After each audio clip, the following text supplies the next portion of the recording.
padlo dvakrát moje jméno, abych rád reagoval, pane Moravče, když dovolíte. Jo? Ano, tak no, já zásadně odmítám a já říkám, hnutí ANO nechce privatizovat krajské zdravotnictví. My to chceme řídit transparentně. A já ve zdravotnictví nepodnikám.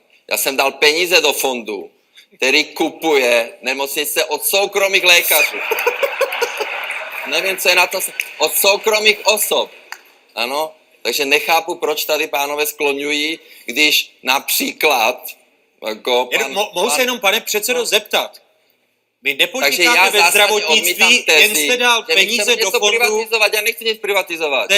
Kraj si zprivatizovala ČSSD, a když jsem chtěl jít do nemocnice v Kyjově, tak Hašek to zakázal. Oni si to už dávno zprivatizovali. Já nechci nic privatizovat. Jako.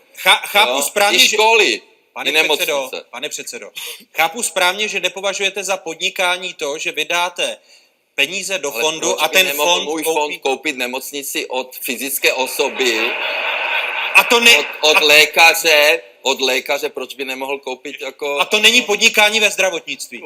To je investiční fond, mimochodem, ke kterému mě nutí tady koalice, protože udělali Lex Babiš, jo, takže já musím všechno prodat teďka a dám to pravděpodobně do nějakého fondu, protože asi ten fond potom bude nezávisle investovat a kupuje od lékařů, od fyzických osob. Co je na tom, to není od státu. A takhle to bylo i s těma surikatama. No, jasně.